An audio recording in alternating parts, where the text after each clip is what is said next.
দণ্ডবত কি ভাই কেমন আছেন? আশা করম সবাই ভালো আছেন। শুরু করলুম নয় একটা ভিডিও। দেখুন দাঁড়ি এই সুন্দর জায়গাখানের নাম হল উত্তরবঙ্গ। দিনকে দিন এই উত্তরবঙ্গ রাজনীতির রং না গেয়া মানসিলা জ্যাং করিয়া ধ্বংস করে ধরছে। জানুন না উত্তরবঙ্গের এই সৌন্দর্য কতদিন জিয়া থাকবে। মুই আর রোহিত সকাল সকাল বেড়ে যাবা ধরছি জয়ন্তী আর ভুটান পাহাড়ের বগলত, যেটিকোনা আছে জঙ্গল, নদীনালা, পাহাড়, নানান প্রজাতির পশু পাখি আরো শোক মিলিয়া প্রাকৃতিক সৌন্দর্য। সকাল সকাল নিন থেকে উঠিয়া রোহিত কয়, মামা মুই তো কালকে জয়ন্তীর এমন একটা জায়গা নিয়ে যান। জয়ন্তী তো সবাই যায়, কিন্তু ওই জায়গাটা সম্পর্কে বেশি একটা মানুষ জানে না বা যায়ও না। তা আমরা আর দেরি না করিয়া শামুকতলা হয়া, কোহিনুর বাগান, তুত্তুরি বাগান, হাতিপোতা হয়া চলে গেলাম ভুটান পাহাড়ের বগল। যাবার সময় ঘাটার চা বাগান, জঙ্গল, নদী দেখতে দেখতে গেইতে মুখী ভালে নাগিল। সাধারণত অচেনা জায়গা, অচেনা মানসি আরো প্রকৃতির সৌন্দর্য উপভোগ করতে মুখী ভালে নাগে। যায়া আমরা দেখির পাইলাম চা বাগানের মধ্যে একটা কি পুরানি বট গাছ নিজের দমে খাড়া হয়ে আছে। বটগাছটা দূরাতে দেখিবার কি ভাল লাগি ধরছে। আর এই বটগাছটা দেখি এতটাই পুরানি মনে হল যে 14 পুরুষের কথা কবার পায়। সাধারণত আমার দিয়ে এই নাকান বটগাছ দেখির পাওয়া না যায়। মালিকানাধীন এই নাকান পুরানি গাছ থাকে না, অর্থের অভাবে মানসিগুলা ধ্বংস করে ফেলায়।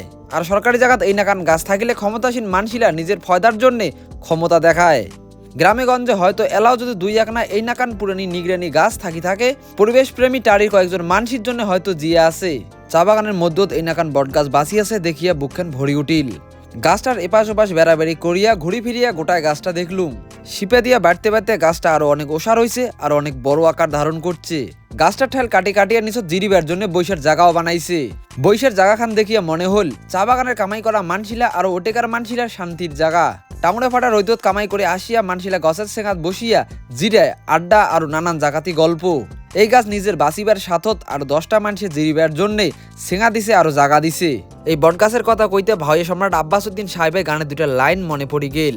বটবৃক্ষে ছায়া যেমন রে, মোর বন্ধুর মায়া তেমন রে, বন্ধু কাজল ভোমরা রে, কোন দিন আসিবেন বন্ধু কয়া যাও রে। আর এই বটগাছের ছায়া এই নাকান যে আমরা গানের লাইনও তো পাই। কথায় আছে না, দাঁত থাকতে যেমন মানুষ দাঁতের মর্ম বোঝে না, ঠিক সেই নাকান এই দুই একানা বড় বড় যেও গাছ আছে, যেদিন না থাকবে সেদিন হয়তো আমরা বুঝির পামো বড় বড় গাছ না থাকলে কি হয়। আর সেদিন বুঝিয়া কোনো লাভ হবার নয়, কারণ ধ্বংসের পরে বুঝিয়া কোনো লাভ নাই। ফাঁস খাওয়া চা বাগানের ভিতরে দিয়ে আমরা চলে গেলাম ভুটান পাহাড়। সেটিখানে যায় আমরা বগল হাতে ভুটান পাহাড়ের দেখনদারি রূপখান দেখির পাইলুম। ভুটান পাহাড়ের দেখনদারি রূপখান কি সুন্দর ফুটি ধরছে, আমরাও সেটাখানে ক্যামেরাবন্দি করলুম। রোহিত আর মুই আমরা ওখানে ছবি উঠলুম। রোহিত আর মুই ঘুরে বেড়াবেড়ি করতে করতে রোহিত ঝসি গেছে, হাফসিও গেছে। তাই খানিক পাহাড়ি জল দিয়া মুখখান ধুয়ে নিবে লাগছে। তার পাছত আমরা প্রকৃতির সৌন্দর্য উপভোগ করতে করতে আমরা বাড়ি বলি ঘাটা ধরলুম। গাইস, ভিডিওটা কোনো সেটা তোমাকে ভালো লাগলে নিশ্চয় কমেন্ট করে জানান। আর ভিডিওটা ভালো লাগলে লাইক কমেন্ট শেয়ার অবশ্যই করবেন। আর এই নাকান ভিডিও দেখতে চাইলে তোমরা পেজটা ফলো করে দিবেন। চলো বস, দেখা যাচ্ছে নেক্সট ভিডিও। চলো বস।